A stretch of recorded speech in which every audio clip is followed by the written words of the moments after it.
আমার সৎ মায়ের কাছে আমাকে রেখে বাবা ব্যবসার উদ্দেশ্যে শহরে গেলেন। বাবা যখন বাড়িতে থাকতেন তখন আমার সৎ মায়ের আচরণ খুব ভালো ছিল। যখন বাবা ব্যবসার কাজে 1 মাসের জন্য চলে গেলেন, ঠিক তখন থেকেই আমার সৎ মায়ের আচরণ পাল্টে গেল। আমি যখন রাতে খাবার খেতাম তারপর আমি আর কিছুই বলতে পারতাম না। আমি খাবার খাওয়ার সাথে সাথে ঘুমিয়ে যেতাম। এরকম আমার এর আগে কখনো হয়নি। আমি যখনই রাতে খাবার খেতাম ঠিক তখনই আমি অজ্ঞান হবার মতো পড়ে থাকতাম। আমি সকালে উঠে আমার সৎ মাকে জিজ্ঞেস করলে তিনি বলতেন এ বয়সে একটু বেশি ঘুম হবেই। কিন্তু হঠাৎ করেই আমি জানতে পারলাম আমি মা হতে চলেছি। সেই খবরটা শোনার পর আমার আত্মা কেঁপে উঠল। এটা কি করে সম্ভব? আমি তো কিছুই বুঝতে পারছি না। কিন্তু আমি যখন জানলাম আমি কিভাবে মা হতে চলেছি আর সেটা আমি কোনোভাবেই মেনে নিতে পারছিলাম না। তাহলে আসল ঘটনাটি বলি। আমি যে জায়গায় থাকতাম সেখানে কোনো পুরুষ থাকতো না, আর না আমার কোনো আত্মীয় স্বজন থাকতো। তারপরেও একদিন আমি জানতে পারলাম যে আমি মা হতে চলেছি। এটা শুনে আমার দম বন্ধ হয়ে আসছিল, কিন্তু আমি বুঝতে পারলাম না যে এটা কি করে সম্ভব হলো। কিন্তু আমি কিভাবে মা হলাম সেটা জানার জন্য আমি ব্যাকুল হয়ে উঠলাম। আমার নাম ঝুমা। আমি আমার নামের মতোই সরল ছিলাম, কিন্তু আমার এই সরলতার অস্তিত্বের জন্য আমি অনেক বড় শাস্তি পেয়েছিলাম। সমস্যায় ভরে উঠল আমার জীবন, আর আমি বুঝতেও পারিনি। আমি বোকা ছিলাম, যার উপর দিনরাত অত্যাচার হতো, কিন্তু সেটা আন্দাজও করতে পারিনি। আমি যখন 12 বছর বয়সী ছিলাম আমার মায়ের একটা অদ্ভুত রোগ হয়। হঠাৎ করেই তার অর্ধেক শরীর কাজ করা বন্ধ করে দিয়েছিল।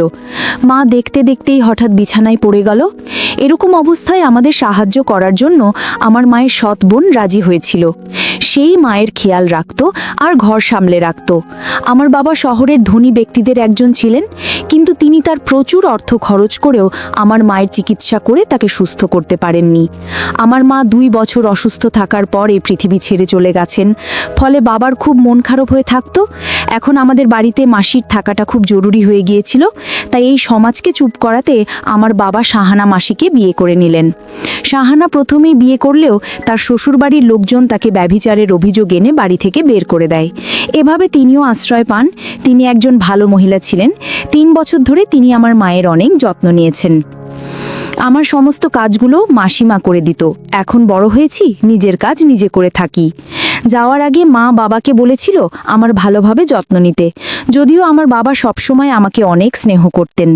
কিন্তু আমার মা চলে যাওয়ার পর তার জীবন যেন আমার মধ্যে আটকে যায়। সে বারবার শাহানাকে বলতো আমার খুব খেয়াল রাখতে। দিনে অনেকবার বাবা জিজ্ঞেস করতেন সময় মতো খাবার খেয়েছে কিনা, ড্রাইভার কি আমার সময় মতো স্কুল থেকে বাড়ি নিয়ে এসেছে। একদিন আমার বাবাকে একটা গুরুত্বপূর্ণ কাজের জন্য কয়েকদিনের জন্য বাইরে যেতে হয়েছিল এবং তিনি খুব চিন্তিত ছিলেন। এবং তিনি শাহানাকে বিশ্বাস করেছিলেন, কারণ তিনি কঠিন সময়ে আমাদের সমর্থন করেছিলেন যখন কিনা আমাদের অনেক আত্মীয় আমাদের ছেড়ে চলে গিয়েছিলেন। বাবা সহজভাবে একদিন বললেন, আমার মেয়ে আমার সব কিছু। আমি যা আয় করছি সবই আমার মেয়ের। আমি আর কাজকর্ম করতে চাই না। আমি এই শেষ কাজটা করতে যাচ্ছি। এই কাজটি আমাকে এত সম্পদ দেবে যে আমি সারা জীবন বসে বসে খেতে পারবো। তারপর আমি আমার সমস্ত সম্পদ আমার মেয়েকে দেব এবং তার বিয়ে দিয়ে দেব। আমার জামাই আমার সাথে থাকবে। আমি শুধু আমার স্মৃতিতে আমার শেষ জীবন কাটাতে চাই। আমি তোমাকে আশ্রয় দিয়েছি, এটা তোমার বাড়ি, তোমার কোনো কিছুরই অভাব হবে না। শাহানা আমার বাবাকে বলল, কি বলছো তুমি? আমি অনেক ভাগ্যবান যে তুমি আমাকে তোমার বউ মেনে নিয়েছো। আমিও সারা জীবন ঝুমার মা হয়েই কাটাতে চাই। আমি তার মাকে কথা দিয়েছিলাম যে আমি সবসময় তার যত্ন নেব। তিনি আমার আসল বোন ছিলেন না, তবে বোনের চেয়েও বেশি ছিলেন। আমি তার কাছে আমার প্রতিশ্রুতি পূরণ করতে চাই এবং এটাই আমার জীবনের লক্ষ্য। আমার বাবা বললেন, আমি নিশ্চয়ই জীবনে অনেক কিছু পূর্ণ করেছি যে আমি তোমার মতো একজন ভালো মহিলা পেয়েছি। 1 বছর পর গ্রামের বাইরে যাচ্ছি আমার মেয়েকে তোমার কাছে ভরসা রেখে। ওর খেয়াল রেখো। আমি তার জন্য একটা সম্বন্ধ দেখেছি। ছেলেটি আমার বন্ধুর ছেলে। তার সাথে ঝুমার বিয়ে দেব এবং আমার সমস্ত সম্পদ তাদের দুজনের নামে করে দেব। বয়স যখন 16 বছর তখন আমার বাবা আমাকে শাহানার কাছে রেখে যান। বাবা বললেন তিনি তাড়াতাড়ি ফিরে আসবেন। কিন্তু যেদিন বাবা এই গ্রাম ছেড়েছেন সেদিন থেকে শাহানার মনোভাব কিছুটা বদলে গেল। সেই রাতে সে আমার জন্য রান্না করেনি। আজকে রান্না করেনি কেন জিজ্ঞেস করলে সে বলল, আমার শরীর খারাপ, ফ্রিজে যা পড়ে আছে তাই খাও। একদিন ছুটি দেওয়া উচিত, তা অন্তত আমি বুঝতে পারতাম। তাই আশেপাশে যা ছিল তা খেয়ে ঘুমিয়ে পড়লাম। রাতে আমার বাড়িতে কিছু নড়াচড়া শব্দ শুনতে পেলাম। আমার ঘুম খুব কাঁচা ছিল। আমি জেগে উঠলাম। আমি দেখলাম শাহানা শাহানা মাসি দরজা বন্ধ করছে। আমি তার দিকে তাকালাম এবং সে কিছুটা ঘাবড়ে গেল। আমি জিজ্ঞেস করলাম, কেউ এসেছে? সে বলতে লাগলো, না, আমি দরজা বন্ধ করতে ভুলে গেছিলাম, সেজন্য সে দরজা বন্ধ করতে এসেছিল। আমি আমার ঘরে ফিরে এলাম। পরের দিন স্কুলে গিয়ে জানতে পারলাম শহরে কিছু রোগ ছড়িয়ে পড়ায় স্কুল থেকে ছুটি দিয়ে দিচ্ছি। আমি খুব খুশি হয়ে উঠলাম যে এখন আর স্কুলে যেতে হবে না, সারাদিন ঘরেই থাকবো। যাই হোক, আমার বাড়িটা এমন ছিল যে বাড়ি ফিরতে একটা জিনিস খেয়াল করলাম যে আমাদের বাড়িতে অতিবয়স্ক পাহারাদার মদন কাকু আজ গেটে উপস্থিত নেই। গেটে অন্য প্রহরীকে জিজ্ঞেস করলাম, কাকু কোথায়? সে বলল কয়েকদিনের ছুটিতে গ্রামে গেছে। আমি অবাক হয়েছিলাম যে আজ পর্যন্ত 20 বছরে একটাও ছুটি নেননি। সকালে ছেলেমেয়েদের বিয়েতে গেলেও রাতে ফিরে আসতেন, কয়েকদিনের ছুটিতে কিভাবে গেলেন? মনে হয় এটি কোনো বড় ব্যাপার ছিল। যাই হোক, আমি আমার বাড়ি ফিরলাম। রাতে শাহানা মাসিকে আমার জন্য আমার পছন্দের খাবার রান্না করেছিল এবং গতকাল সে আমার জন্য রান্না করেনি বলে আমার কাছে ক্ষমাও চেয়েছিল। সে বলল যে আমার বাবা চলে যাওয়ায় তার একটু মন খারাপ ছিল।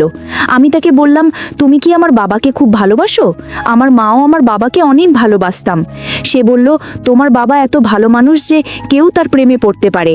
আমিও তার প্রেমে পড়তে শুরু করি, কিন্তু সে আমার দিকে তাকায় না। তুমি আমার সৎ মা হলেও আমি তোমাকে কখনো অপরিচিত মনে করিনি। বাবা ফিরে এলে আমি তাকে বলবো আমার মায়ের সাথে যেমন করে থাকতো ঠিক সে যেন তোমার সাথে তেমন করেই থাকে। সে জিজ্ঞেস করতে লাগলো, তোমার বাবা তোমার মায়ের সাথে কেমন থাকতেন? আমি বললাম যে তিনি প্রতিদিন আমার মায়ের জন্য নতুন এবং দামি উপহার নিয়ে আসবেন, তিনি তার প্রশংসা করতেন। দুজনকে একসাথে খুশি দেখে আমিও খুব খুশি হতাম। আমি শুধু তার সাথে কথা বলে এবং আমার পছন্দের খাবার খাচ্ছিলাম। এটা তো সত্য যে তিনি খুব ভালো খাবার রান্না করতেন, এমনকি আমার মায়ের চেয়েও ভালো। এরপর কখন আমার রুমে এসে আমি এত গভীরভাবে ঘুমিয়ে পড়েছিলাম মনে নেই। সকালে যখন চোখ খুললাম আমি আমার বিছানায় শুয়ে আছি, কিন্তু আমি মনে করতে পারছি না কিভাবে আমি আমার বিছানায় পৌঁছেছি। সকালে শাহানা আমার সৎমাকে জিজ্ঞেস করলে সে বলল, তুমি নিজেই তোমার বিছানায় গিয়েছো, কিন্তু হ্যাঁ, তোমার খুব ঘুম হচ্ছে। এই বয়সে ঘুম এমনই হয়, কিছুই মনে থাকে না। এ বয়সে সত্যি এমন ঘুম আসে, কিন্তু আমার ঘুম তো খুব কাঁচা ছিল। কিন্তু যাই হোক, তারপরে আমি সেদিকে খুব একটা মনোযোগ দিইনি। কিন্তু এখন আমার বাড়িতে অদ্ভুত কিছু ঘটনা ঘটছিল। একদিন দেখলাম ড্রয়িং রুমে অনেক অনেক ভালো ভালো খাবার সাজানো ছিল। কে আছে জিজ্ঞেস করলে কাজের মেয়ে বলল, আপনি এসেছে শাহানারা, আপনি। তো আমারও আপনি সমান। তাই আমি ড্রয়িং রুমে গেলাম, আর সেখানে গিয়ে আমার সামনের দৃশ্য দেখে আমিও অবাক হয়ে গেলাম। ওখানে কোনো অতিথি ছিল না, কিন্তু দুজন লোক বসেছিল যারা দেখতে বড় লোক, কিন্তু কিছুটা বিপজ্জনক বটে। আমি ভিতরে প্রবেশ করার সাথে সাথে সে আমার দিকে তাকাতে লাগলো। শাহানা আমাকে পরিচয় করিয়ে দিয়ে বলল, এ আমার স্বামীর মেয়ে। তাদের একজন বলল যে ও খুব সুন্দরী। তাদের বলা এই কথাটা আমার কাছে খুব অদ্ভুত লেগেছিল। তারপর আমি আমার রুমে ফিরে এলাম এবং পরে সে বলল যে তারা ছিল আমার ভাই। আমার সাথে প্রতিদিন একটি অদ্ভুত ঘটনা ঘটতো। আমি যখন সকালে ঘুম থেকে উঠতাম তখন মনে হতো যে আমি খুব ক্লান্ত, এবং রাতে আমার ঘুম এমন হতো যে আমি অজ্ঞান হয়ে পড়তাম। আজকাল আমার কিছুই মনে থাকে না যে আমি কখন আসছি বা কখন আমার ঘরে আসি। আমি একদিন হঠাৎ আমি অসুস্থ হলাম, বমি বমি ভাব এবং মাথা ঘোরা শুরু করলো। আমি ভয় পেয়েছিলাম যে আমিও সেই রোগে আক্রান্ত হতে পারি যেটি আজ সারা এলাকায় ছড়িয়ে পড়েছে। আমি সৎমাকে জিজ্ঞেস করলে জানালে সঙ্গে সঙ্গে ডাক্তারকে ডেকে পাঠায়। ডাক্তার বাড়ি এসে আমাকে চেক আপ করলেন। তিনি আমার রক্তের নমুনা নিয়েছিলেন এবং বলেছিলেন যে পরীক্ষা করার পরে তিনি রাতে পরীক্ষার ফলাফল জানাবেন। তিনি আমাকে কিছু ওষুধ দিয়ে চলে গেলেন। সে ফোন নিয়ে আমার সামনে দাঁড়িয়েছিল, হঠাৎ কিছু অদ্ভুত কথা বলতে লাগলো, না, এটা হতে পারে না ডাক্তারবাবু, আপনার নিশ্চয়ই কিছু ভুল হয়েছে, এটা হতে পারে না। আমি চিন্তায় পড়ে গেলাম যে আমার রিপোর্টে কি বনে এসেছে। সে হঠাৎ ফোন কেটে দিল এবং আমার দিকে এমনভাবে এগিয়ে আসছে যেন আমাকে শোনানোর জন্য খুব খারাপ খবর আছে। আমারও মন খারাপ হয়ে গেল। আমি জিজ্ঞাসা করলাম, ডাক্তার কি বলছেন? তারপর সে বলতে লাগলো যে ডাক্তার কি বলছেন সেটা পরের কথা, আগে বল তুমি এটা কিভাবে করতে পারলে? তুমি তোমার বাবার সম্মানের কথা চিন্তা করলে না? তুমি কিভাবে করতে পারলে এটা? এখন সে ফিরে এলে আমি কি জবাব দেব? আন্টি কিসের কথা বলছে? আমি কি করেছি? কিছুই বুঝতে পারছি না। ডাক্তার তোমাকে কি বলেছে আর তুমি আমার সাথে এভাবে কথা বলছো কেন? আমি তো কিছুই করিনি। ডাক্তার বলেছে তুমি মা হতে চলেছি। তার এটুকু বলায় আমার মাথায় মনে হলো আকাশ ভেঙে পড়ল। আমি হতবাক ছিলাম, এটা কিভাবে হতে পারে? আমি জানতাম না আমার কি হয়েছে, আমি এমন কোনো পাপ করিনি। আমি চিৎকার করে কাঁদতে লাগলাম যে এটা মিথ্যে, ডাক্তারের কিছু ভুল হয়েছে। শাহানা বলেন, ডাক্তারের সঙ্গে হয়তো কিছু ভুল বোঝাবুঝি হয়েছে, সেই জন্য কালকে আমরা অন্য ডাক্তারের কাছে যাব। হঠাৎ তার মনোভাব বদলে গেল। পরের দিন আমাকে অন্য এক ডাক্তারের কাছে নিয়ে যাওয়া হলো। তিনিও বললেন আমি মা হতে যাচ্ছি, কিন্তু আমি এমন কোনো ভুল করিনি। তাহলে আমার কি হলো? আমি পুরোপুরি বিচলিত হয়ে পড়লাম। দিন রাত কাটতে লাগলাম। আমরা ডাক্তারকে বলেছিলাম যে আপনি কি এর কোনো সমাধান করতে পারবেন। আমাকে ঘরে ফিরিয়ে নিয়ে এসে বলল, তোমার বাবা আমার ভরসায় তোমাকে দিয়ে দিয়েছিল, এখন আমি তাকে কি জবাব দেব? আর একটা ঝামেলা হলো, সেদিনই যখন বাবা ফোন করে বললেন আমি তাড়াতাড়ি আমার কাজকর্ম শেষ করে নিয়েছি, তাই আমি এই সপ্তাহে ফিরছি। ডাক্তার মতে আমার 2য় মাস চলছিল এবং আমার বাবা আসার সময় এটি 3 মাস হবে। বাবা ফিরে আসলো আর আমরা দুজনেই খুব চিন্তিত হয়ে পড়লাম। এখন তাকে কিভাবে বলবো? বাবা আমার সাথে দেখা করে খুব খুশি হলেন। তিনি আমাদের সাথে বসে খাবার খেলেন এবং শাহানা মাসি রাতে তার সাথে কথা বলতে শুরু করলো। আমি আমার রুমে বসে ভাবছিলাম এখন কি হবে। এমন সময় হঠাৎ আমার রুমে বাবার চিৎকারের শব্দ আসতে লাগলো। আমি তো যেন গান হারিয়ে ফেলবো। মনে হচ্ছিল বাবা আমার রুমে এসে কথা বলতে লাগলেন, জিজ্ঞাসা করতে লাগলেন এসব কি, এসব কি। আমারও একই কথা, আমি কিছু করিনি, আমি কিছুই করিনি, কিন্তু আমার বাবাকে কথা শোনাচ্ছিল। এই প্রথম বাবাকে আমার উপর এত রাগ আমি তো দেখলাম। তিনি প্রথমে তো রেগে গেলেন, এমনকি তিনি আমাকে চড়ও মারেন। আমি তোমার জীবন নিয়ে আর চিন্তা করি না, যা ঘটুক ঘটুক, এখন আমরা এই সন্তান থেকে মুক্তি পাবো। যেখানে আমি বস, এখানে তোমার বিয়ে হবে। বাবা আমার কথা শোনেননি, আমাকে কিছু বোঝানোর কোনো সুযোগও দেননি। তুমি দেখতে নিষ্পাপ, কিন্তু বাস্তবে এতটা বাজে। আজ তোমার মাও নিশ্চয়ই কষ্ট পাচ্ছেন যে এমন মায়ের মেয়ে কেমন হয়েছে। কথাটা শুনে আমি ভেতরে ভেতরে মরে গেলাম। ভাবতে লাগলাম এখন মরে গেলেই ভালো। এই মেয়েটার জন্য আমি কি কি ভেবেছিলাম, 1 পয়সা ওকে দেব না, বিয়ে করে বাড়ি ছেড়ে চলে যাক, ওর মুখ দেখতে চাই না। মা বাবাকে বলতে লাগলো সব ঠিক হয়ে যাবে, আপনি রাগ করবেন না। আমরা হাসপাতালে যাচ্ছিলাম, পথে আমাদের গাড়ি খারাপ হয়ে যায়। আমার বাবা বলছিলেন যে তিনি ডাক্তারের সাথে অ্যাপয়েন্টমেন্ট নিয়েছেন এবং সময় মতো পৌঁছাতে হবে। তিনি বলেন তুমি ওকে রিকশায় করে নিয়ে যাও, আমি গাড়ির একটা রুমে ছেড়ে তারপরে আসব। আমি হাসপাতালের দিকে গেলাম। এখন যখন হাসপাতালের সামনে পৌঁছলাম, শাহানা সেখান থেকে হঠাৎ কোথায় উধাও হয়ে গেল জানি না। হয়তো সে ভিতরে চলে গেছে। হঠাৎ কে যেন আমার মুখ বন্ধ করে দিল। এরপরে আমি অজ্ঞান হয়ে যাই। আমি যখন চোখ খুললাম তখন একটা ঘরে একটা চেয়ারে হাত বাঁধা অবস্থায় আমি বসেছিলাম। আমার সামনে একজন লোক দাঁড়িয়েছিল যার বয়স 25 বছর হবে। তার হাতে মোবাইল ছিল। সে ফোনে এসে একজনকে বলেছিল যে আপনি যদি আপনার মেয়ের নিরাপত্তা চান তাহলে অমুক জায়গায় 5 লাখ টাকা নিয়ে আসুন। সে হয়তো আমার বাবাকে ডাকছিল। আমার বাবা শহরের একজন বিখ্যাত ধনী ব্যবসায়ীর মেয়ে, তাই লোকেরা জানে যে তারা বিনিময়ে অনেক কিছু পাবেন। বাবার সাথে কথা বলে সে আমার সামনে গিয়ে বসলো। তাকে খুব খুশি খুশি দেখাচ্ছিল, যেন ভাবছে সে অনেক টাকা পাবে। আমি তাকে বললাম প্লিজ আমাকে যেতে দাও।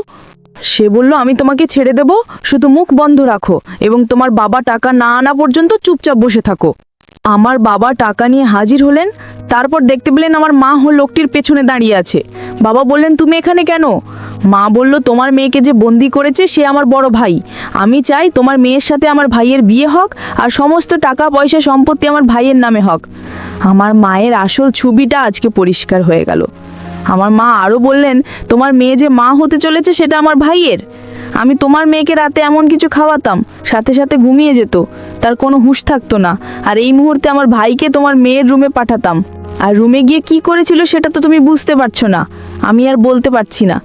এই কথা আমার বাবা শোনার পর আমার বাবা হতাশ হয়ে গেলেন। আর বাবা 5 লাখ টাকা দিয়ে আমাকে তাদের কাছ থেকে নিলেন। বাবা পরের দিন থানায় গিয়ে মামলা করে দিল। আর এর কিছুদিন পর আমার সৎমা এবং তার ভাইকে জেলে নিয়ে গেল, তাদের কঠিন শাস্তি হলো। পরিশেষে একটা কথা তোমাদের, আসলে সৎমা কখনো আপন হয় না, সৎমা সৎই থাকে। আজকের গল্পটি কেমন লাগলো তা অবশ্যই কমেন্ট করে জানাতে ভুলবেন না।